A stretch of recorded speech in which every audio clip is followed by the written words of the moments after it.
Muy buenas tardes a todos y a todas, bienvenidos, bienvenidas nuevamente a este espacio. En el día de hoy vengo a presentarles dos temas súper importantes. Por un lado, el colonialismo, por el otro, el neocolonialismo. ¿Y qué es lo que vamos a hacer? Bueno, básicamente definir ambos términos, ambos conceptos, los vamos a caracterizar, pero por sobre todas las cosas vamos a ejemplificar para que ustedes puedan entenderlo y comprenderlo de una mejor manera. ¿Qué les parece si comenzamos? ¿Sí? Bueno, comencemos entonces desde lo más básico, que es definir precisamente qué es el colonialismo. El colonialismo es un sistema político que nace allá por el siglo XV, por el siglo XVI, y que se va a extender inclusive hasta la actualidad. Y ahora les voy a explicar por qué. Les decía que el colonialismo es un sistema político en el cual un país o un estado somete precisamente a otro. Esta ocupación del territorio que se va a dar, porque se va a llevar adelante una ocupación efectiva, directa, por medio del uso de la fuerza, de las armas, precisamente va a buscar apropiarse de los recursos naturales y explotar precisamente a la población nativa. Un ejemplo típico es precisamente lo que sucedió hasta 1810, hasta el 25 de mayo de 1810 en nuestra historia, con lo que fue el virreinato del Río de la Plata. Hasta ese momento, la colonia precisamente recibía órdenes directas desde España. Se establecía, digamos, una forma de dominación en donde los criollos permanecían ajenos al poder y de toda decisión, y que precisamente en el cabildo, lugar donde residía el virrey, quien representaba los intereses de la corona española, precisamente en el lugar, y terminaba defendiéndolos a esos intereses. ¿Se entiende? Bien. Tengamos en cuenta, para repasar, hablamos de colonialismo precisamente cuando se establecen colonias. Esas colonias van a surgir precisamente de la dominación del territorio por medio del uso de la fuerza. Esto se va a dar de manera directa.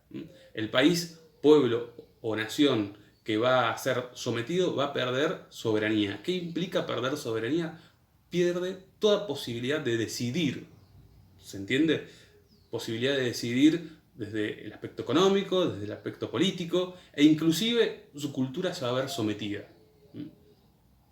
Por otro lado, vamos a hablar de neocolonialismo. ¿Qué es el neocolonialismo? Bueno, básicamente el neocolonialismo es una nueva forma de dominación.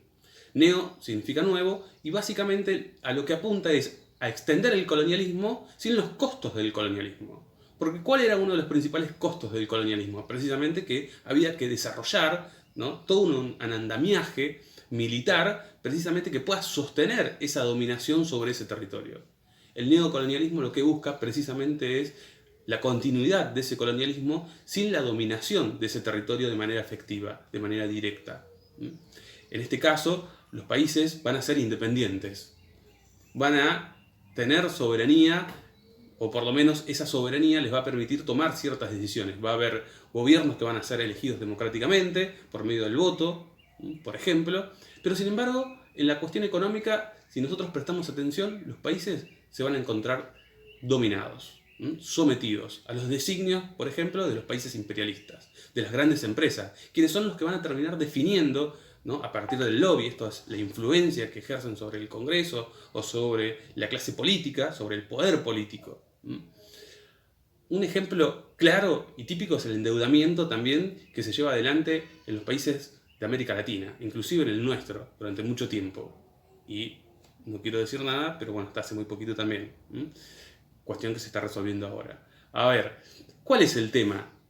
Sin entrar, digamos, en cuestiones políticas, porque precisamente no es la idea. Es entender que el neocolonialismo es una nueva forma de dominación en la cual nosotros vamos a ver que los países van a ser independientes políticamente, pero dependientes económicamente.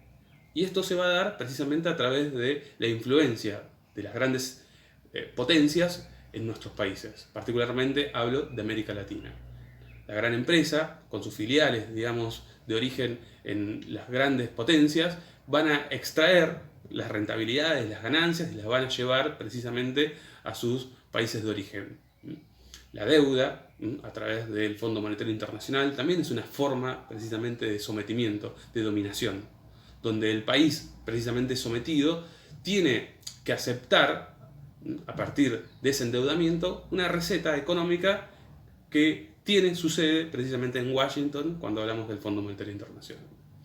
Bueno, colonialismo y neocolonialismo. ¿Cuáles son las diferencias? Básicamente, bueno, en el colonialismo la dominación es directa, en el neocolonialismo la dominación es indirecta. En el colonialismo va a haber una ocupación del territorio, una ocupación que se va a dar por medio de la fuerza. Precisamente en el neocolonialismo los países van a ser independientes.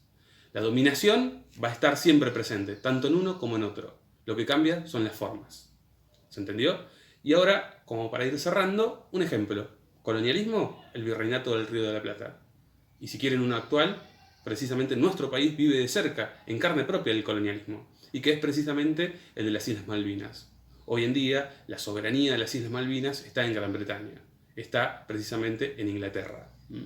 En este sentido, la Argentina reclama en organismos internacionales, después de lo que significó la Guerra de Malvinas en 1982, la recuperación por la vía democrática, por la vía precisamente diplomática.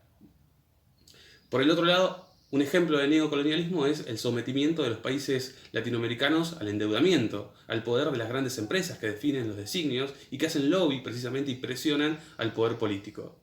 Obviamente que para que haya neocolonialismo también tiene que haber una dominación ideológica de las élites o de la clase política en su mayoría que termina defendiendo los intereses precisamente de estas grandes empresas. Bueno, chicos y chicas, hasta acá espero que se haya entendido qué es el colonialismo, qué es el neocolonialismo, lo hemos definido, lo hemos caracterizado y hemos puesto ejemplos. Bien, nos estamos viendo y hasta la próxima.